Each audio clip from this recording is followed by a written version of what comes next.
style trials here on ITV. The Ballysax, a key one in Ireland. Jerry Hannon has the call.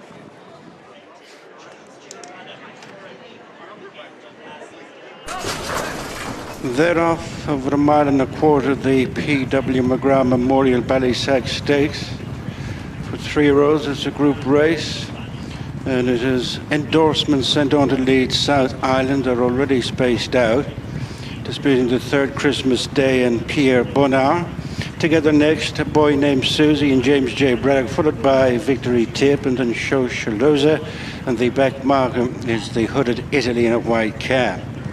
Striding on by 3 lengths is Endorsement, with making up steady ground to go into second place. Victory Tip, and third is South Island, and fourth Christmas Day. Just 5 is Pierre, Bonnard from a Boy Named Susie and James J. Braddock. 2 lengths to the final couple, Show Shaloza and Italy.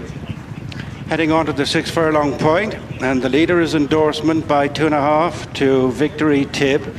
Sharing third Christmas Day in South Island, being tracked all the while by Pierre, Bonnard. And then James J. Braddock on the outside of a Boy Named Susie, and then Show Shaloza and Italy.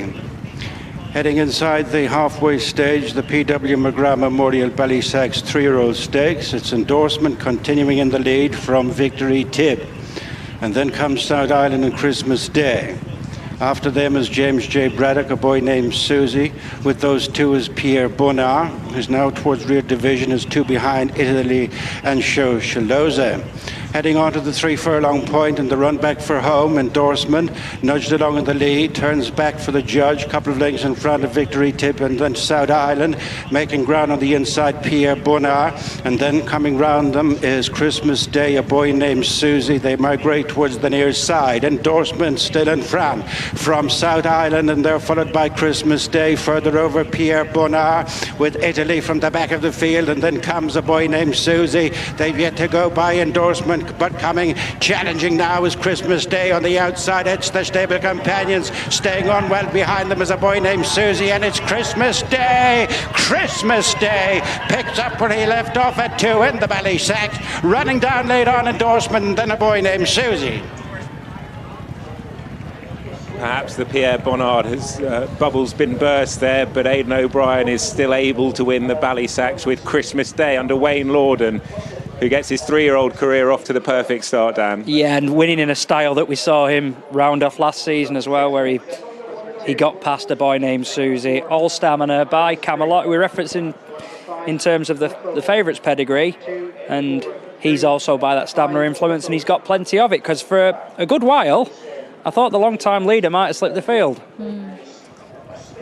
Here's the start. Once again, Show Shaloza, who missed it as a 2-year-old, missed it, was last out the gates. Yeah, he seems to have got into a bit of a habit of that. I mean, he can be quite slow away, and no surprise to see Italy held up, but I thought he settled actually really well for a horse that was pretty keen last year over 7 furlongs. I think they'll be super pleased with him. Endorsements on the front end. I mean, they look like they've gone a nice enough gallop. Pierre Bonnard, he very relaxed through his races, and it was interesting because I thought Ryan was one of the first ones to start going for his pro-cush on him. He kind of asked him a couple of serious questions, and he didn't really find as much as what I thought he was going to do. I was drawn to Italy out the back at this point. He crept into it pretty nicely, but Christmas Day was always going to relish a step up in trip. And do you know what I like about him, what I learnt last year? Is he'll fight for you. I actually think he's got a great attitude. I think he'll really open up for you, and he'll give you his all, which is great. Obviously it's not doom and gloom, because Aidan wins the race anyway, as often happens, but Pierre Bonnard, even in not running his race today, he's going up and down on the spot a little bit. He didn't find a change of gear immediately when asked in the home bend, but he's ended up in more towards the middle. I don't think that's ideal, but the other thing I was going to say is his Zetland form, the win last season, has been franked here by Endorsement, just because he hasn't franked it himself. And we don't have to look back very far to see horses trained by Aidan that leave behind them a lifeless or underwhelming reappearance. August Rodan, anyone? Loads of horses in recent times have been able to progress massively from first run to second. You're right. Write any Aidan O'Brien horse off at your peril, but it was Christmas Day that landed the spoils here. Quite easy to back as well beforehand. Went off 11-1. Endorsement was second at 17-2. Third, A Boy Named Susie, has run well at 11-2. James J. Braddock hit the line pretty well. I think has finished fifth in the end, but